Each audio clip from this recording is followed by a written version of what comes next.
तो कहानी की शुरुआत होती है और हमें कुछ रशियन सैनिकों को दिखाया जाता है जो कि इस समय कुछ कैदियों को अपने जेल में लेकर के जा रहे थे। तो इन्हीं कैदियों में हम सार्जेंट उर्फ क्रेवन द हंटर को देखते हैं जो कि 0864 नंबर का कैदी है। तो अब जो रशियन सैनिक थे वो क्रेवन को लेकर के जेल के अंदर आते हैं और उसे जेल में बंद कर देते हैं। अपने बोरिया बिस्तर को लेने के बाद क्रेवन अपने रूम में चला जाता है जहाँ उसकी मुलाकात उसके टीममेट से होती है। दोस्तों अगले दिन क्रेवन जब एक्सरसाइज कर रहा था तो कुछ लोग आकर के उसे परेशान करने लगते हैं। हालांकि जो क्रेवन था वो भी शांत नहीं बैठता है, वो भी इन दोनों को काफी अच्छा मजा चखाता है। लेकिन उसके इस गलती की वजह से जो रशियन सैनिक थे वो उसे लेकर के अपने बॉस के पास जाते हैं। तो अब दोस्तों हमें यहाँ पर सिमियोन को दिखाया जाता है जो इन सभी का बॉस है, या फिर आप ये भी मान सकते हो कि बुरे कामों को अंजाम देने का काम सिमियोन करता है। यहाँ सिमियोन उससे पूछता है कि आखिर तुम हो कौन और यहाँ पर आने से पहले तुम क्या करते थे, जिस पर क्रेवन कहता है कि मैं एक शिकारी हूँ और मैं तुम जैसों का शिकार करता हूँ। इतना कहने के बाद क्रेवन रशियन सैनिकों से भिड़ जाता है और इन्हें बहुत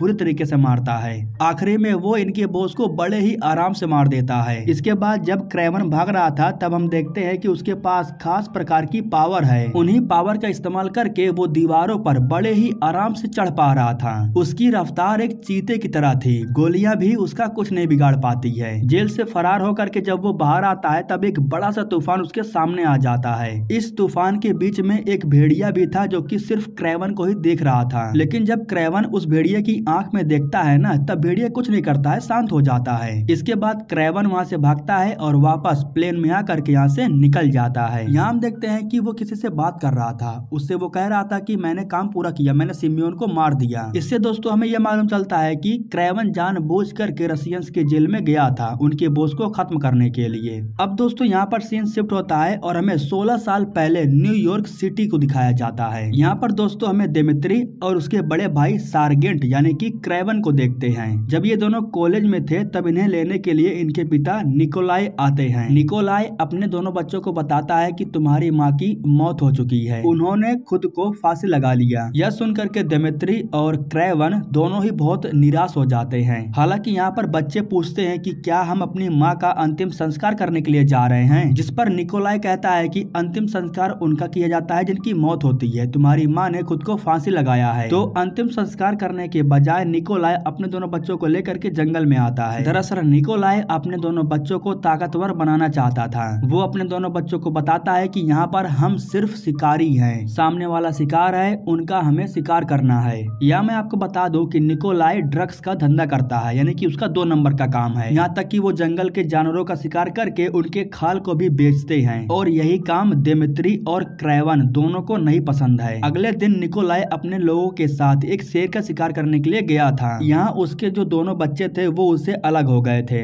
जिस शेर का शिकार करने के लिए ये लोग आए थे वो शेर इन दोनों के सामने आ जाता है। इस वक्त क्रेवन ठीक शेर के सामने था, लेकिन वो गन नहीं चलाता है बल्कि उसे नीचे कर लेता है, पता नहीं कैसे। लेकिन जब क्रेवन शेर की आंख में देखता है तो वो शांत हो जाता है, वो हमला नहीं करता है। लेकिन उसी वक्त निकोलाई आकर के उस शेर को गन से शूट कर देता है। शेर को गुस्सा आता है और वो क्रेवन के ऊपर हमला कर देता है। निकोलाई उस शेर को रोकने के लिए गन से उसे शूट कर रहा था, लेकिन वो शेर क्रेवन को घसीटते हुए लेके चला जाता है। दोस्तों इसी जंगल में हमें एक फैमिली को दिखाया जाता है जो कि जंगल सफारी पर आए थे। यहाँ पर हमें क्लेप्सो नाम करके एक लड़की को दिखाया जाता है। अचानक से वो अपने फैमिली को छोड़ करके जंगल की तरफ चली जाती है। दरअसल उसने उस शेर को देख लिया था जिसने इस वक्त क्रेवन का शिकार किया था। शेर उसके सामने आता है और क्रेवन की बॉडी को यहाँ पर छोड़ करके चला जाता है। क्रेवन को ठीक करने के लिए क्लेप्सो अपने पास से एक कांच की बोतल निकालती है जिसमें कुछ दवाइयाँ थी। ये दवाइयाँ जैसे ही वो क्रेवन को पिलाती है तो उसके अंदर अजीब किस्म की पावर आ जाती है। कुछ वक्त बाद यहाँ रेस्क्यू टीम आती है जो कि क्रेवन को लेकर के यहाँ से जाने लगती है। उसी वक्त क्लेप्सो अपना एक कार्ड उसके हाथ में रख देती है। अब इसके बाद क्रेवन को हॉस्पिटल में ले जाने के बाद उसका इलाज किया जाने लगता है, लेकिन यहाँ डॉक्टर्स ने हार मान लिया था क्योंकि वो बचने की हालत में बिल्कुल नहीं था। वो लगभग 3 मिनट तक मरा था, लेकिन उसके बाद अचानक से उसकी आंख खुलती है और वो अपने हाथों में उस कार्ड को देखता है जो कि क्लेप्सो ने उसके पास रखा था। कुछ समय के बाद क्रेवन से मिलने के लिए उसका भाई और उसके पिता आते हैं। वैसे इस वक्त क्रेवन को आराम करना चाहिए था, लेकिन उसके पिता छुट्टी ले करके घर चले जाते हैं। अब घर आने के बाद क्रेवन को मालूम चलता है कि जिस शेर ने उसके ऊपर हमला किया था उसके पिता ने उसे जान से मार दिया है। लेकिन दोस्तों क्रेवन को ये अच्छा नहीं लगता है। वो अपने पिता से कहता है कि आपको ऐसा नहीं करना चाहिए था। दोनों के बीच में बहसबाजी हो जाती है। इसके बाद क्रेवन गुस्से से अपने कमरे में चला जाता है। यहाँ जब वो अपने पुराने कपड़ों को देख रहा था तो उसके अंदर उसे वो शीशी मिलती है जिसके अंदर वो दवाइयाँ थी जिससे वो ठीक हुआ था। रात के समय में वो चुपके से इस घर को छोड़ करके जा रहा था, लेकिन तभी उसका भाई दिमित्री उसके सामने आ जाता है और उससे कहता है कि आप मुझे अकेला छोड़ करके नहीं जा सकते हो। जिस पर क्रेवन कहता है कि मैं ज्यादा दूर नहीं जा रहा हूँ, मैं वहाँ जा रहा हूँ जहाँ माँ अपने साथ वक्त बिताती थी।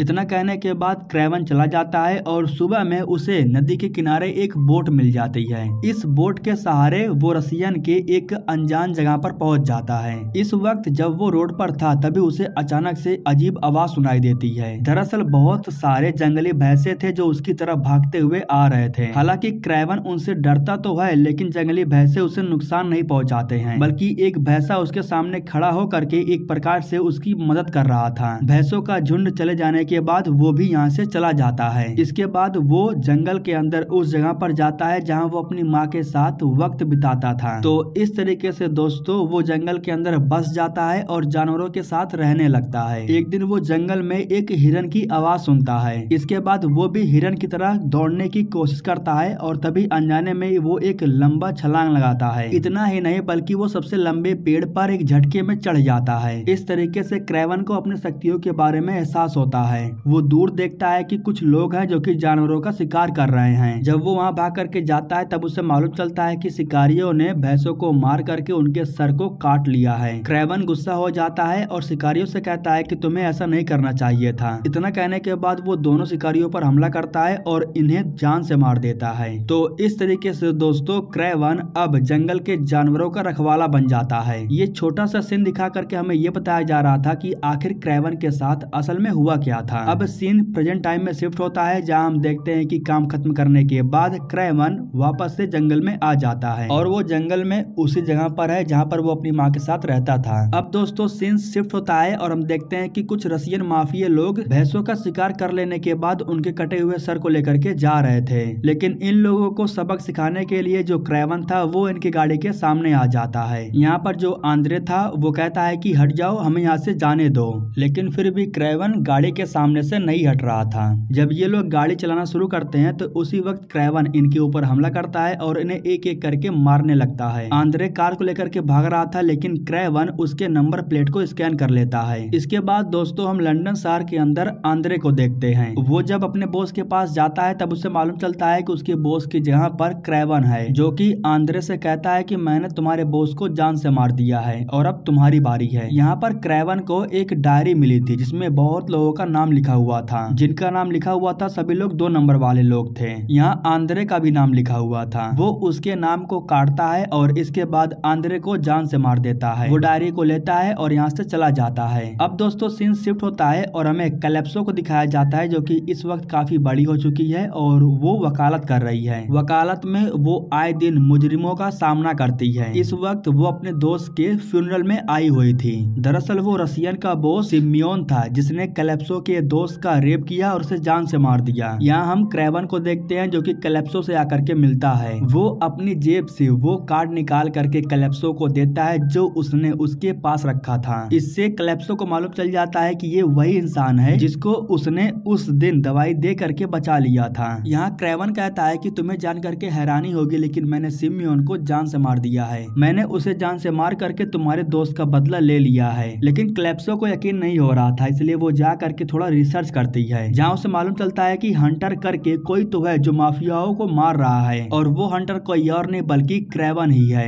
कैलेप्सो को जब इस बात का यकीन हो जाता है तब वो दोबारा जा करके क्रेवन से मिलती है। कैलेप्सो उससे कहती है कि तुम भी तो एक प्रकार से मुजरिम ही हो जो लोगों को मार रहे हो। जिस पर क्रेवन कहता है कि मुझे फर्क नहीं पड़ता है, बुरे लोगों को मारना मेरा काम है। इतना कहने के बाद वो कैलेप्सो को एक लिस्ट निकाल करके देता है जिसमें उन सभी बुरे लोगों का नाम लिखा हुआ था। यहाँ पर वो कैलेप्सो से कहता है कि तुम एक वकील हो, आए दिन तुम्हारे अदालत में ऐसे लोग आते होंगे जो कि छूट जाते होंगे, पुलिस भी उनका कुछ नहीं बिगाड़ पाती होगी, तो मैं बस इतना चाहता हूँ कि तुम उनका नाम बताते रहना, मैं उनका सफाया करते रहूंगा। अब दोस्तों सीन शिफ्ट होता है और हमें राइनो नाम करके एक इंसान को दिखाया जाता है। ये बंदा भी अपनी गैंग चलाता है और बुरे काम करता है। जब उसका आदमी उसे बताता है कि सिमियोन को किसी ने जान से मार दिया है तो राइनो राइनो कहता है कि हमें उसके आदमियों के साथ हाथ मिलाना होगा, अगर ऐसा नहीं करेंगे तो हमारा काम रुक जाएगा।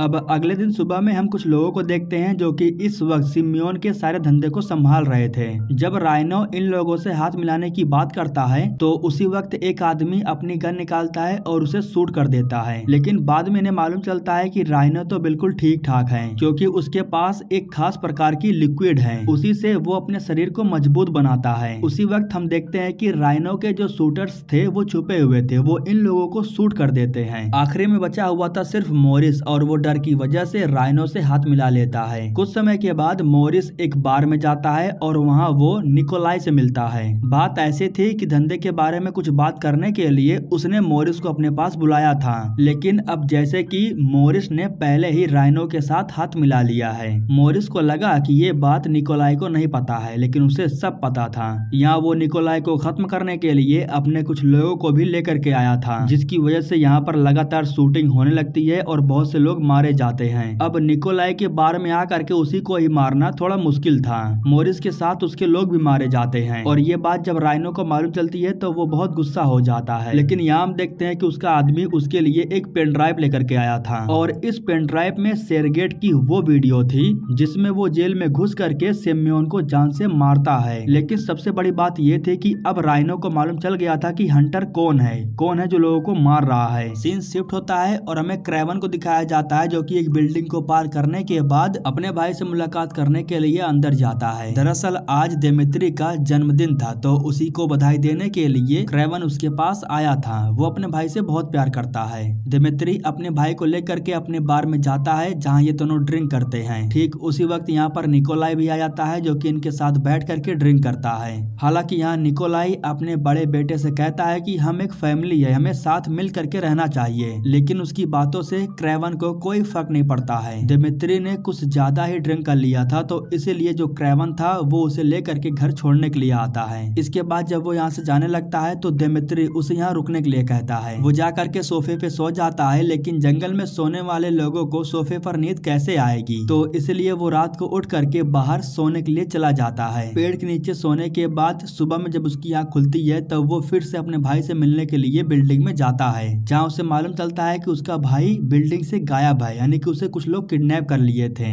वे लोग जब दिमित्री को किडनैप करके लेके जा रहे थे तब क्रेवन इन लोगों को देख लेता है। अब इसके बाद क्रेवन अपनी पूरी ताकत लगा करके इन लोगों को रोकने की पूरी कोशिश करता है, लेकिन फिर भी वो इन लोगों को रोक नहीं पाता है क्योंकि वो गलती से गाड़ी के नीचे गिर जाता है। ये लोग दिमित्री को हेलीकॉप्टर के जरिए कहीं दूर लेकर के जा रहे थे, लेकिन उसी वक्त यहाँ पर क्रेवन आ जाता है और वो रस्सियों की मदद से हेलीकॉप्टर को रोकने की कोशिश करता है। लेकिन इस बीच दोस्तों क्रेवन जा करके एक सामान से टकरा जाता है, जिसकी वजह से वो पानी में ही गिर जाता है। अब इसके बाद क्रेवन जा करके कैलेप्सो से मिलता है और उसे बताता है कि मेरा भाई किडनैप हो चुका है। जिन लोगों ने मेरे भाई को किडनैप किया वो टर्की से थे। जब मैं उनका पीछा कर रहा था तब वे लोग चिल्ला रहे थे और टर्की भाषा में बात कर रहे थे। कैलेप्सो कहती है कि ठीक है, मैं अपने लोगों से बात करके तुम्हारे भाई के बारे में पता लगाती हूँ। इसके बाद जो क्रेवन था वो अपने पिता के पास आता है और उनसे पूछता है कि आखिर किडनैपर क्या चाहते हैं, जिस पर निकोलाई बताता है कि उन लोगों ने $20 मिलियन का डिमांड किया है। जिस पर क्रेवन कहता है कि क्या दिक्कत है, दे दो उन्हें पैसे। निकोलाई कहता है कि पैसों की बात नहीं है, अगर मैं उन्हें पैसा दे देता हूँ तो वो मुझे कमजोर समझेंगे। मतलब कि अब एक प्रकार से निकोलाई पैसे दे करके अपने बेटे को नहीं बचाना चाहता था। इधर दोस्तों जो कैलेप्सो थी ना, वो अपने एक आदमी से आकर के मिलती है। ये आदमी उस किडनैपर की जानकारी निकाल करके कैलेप्सो को देता है। कैलेप्सो के चले जाने के बाद ये आदमी जा करके राइनो के एक आदमी से मिलता है और उससे कहता है कि मैंने उसे जानकारी दे दी। मतलब सीन ऐसा था कि राइनो खुद दिमित्री की जानकारी क्रेवन को दे रहा था ताकि क्रेवन अपने भाई को बचाने के लिए उस लोकेशन पर जाए और राइनो का काम आसान हो जाए। राइनो ने जैसा सोचा था क्रेवन बिल्कुल वैसा ही कर रहा था। अपने भाई को बचाने के लिए क्रेवन फौरन उस लोकेशन पर जाकर के पहुंच जाता है जहां उसके भाई को किडनैप करके रखा गया था। यहाँ पर बहुत से लोग थे जिनसे क्रेवन फाइट करता है और आखिर में उस आदमी को पकड़ता है जो इनका बॉस था। ठीक उसी वक्त क्रेवन को मालूम चल जाता है कि ये सब कुछ एक प्लान किया गया था। उसे मारने के लिए और भी लोगों को यहाँ पर भेजा गया है। जब ये दोनों नीचे आकर के गिरते हैं तो ऊपर से ढेर सारा पत्थर इनके ऊपर आकर के गिरता है। ये सब कुछ राइनो का एक प्लान था। इस तरीके से वो क्रेवन को मारना चाहता था। अब राइनो को यही लग रहा था कि क्रेवन पत्थरों के नीचे दब करके मारा जा चुका है। वो क्रेवन की सच्चाई उसके भाई को दिखाता है। वीडियो के जरिए दिमित्री को मालूम चलता है कि हंटर कोई और नहीं बल्कि उसका भाई है। उसका भाई ही है जो सभी लोगों को ढूंढ ढूंढ करके जान से मार रहा है। राइनो के कुछ लोग ये चेक करने के लिए आए हैं कि क्रेवन सच में मर गया है या जिंदा है। और यहाँ दोस्तों हमें मालूम चलता है कि क्रेवन अभी भी जिंदा है। वो इन दोनों आदमियों को जान से मार देता है। इनके फोन को लेने के बाद वो कैलिप्सो के पास कॉल करता है। वो उसे बताता है कि ये सब कुछ एक प्लान था, तुम वहाँ से निकलो, वे लोग तुम्हारे पीछे आ रहे हैं। अब गुंडों के आने से पहले कैलिप्सो यहाँ से निकलती है और एक जेट के जरिए वो जंगल में क्रेवन के पास पहुंच जाती है। जब वो उसे लेकर के जंगल के अंदर जा रहा था तो उसी वक्त झाड़ियों में से एक चीता बाहर निकलता है जो कि क्रेवन के ऊपर हमला कर देता है। क्रेवन भी उससे लड़ता है और कहता है कि तुम मेरा शिकार नहीं कर सकते हो। इसके बाद जो चीता था वो फिर से झाड़ियों में चला जाता है। वो क्रेवन को नुकसान नहीं पहुंचाता है। इधर राइनो के पास उसका एक आदमी आता है जिसका नाम है एंटोमो।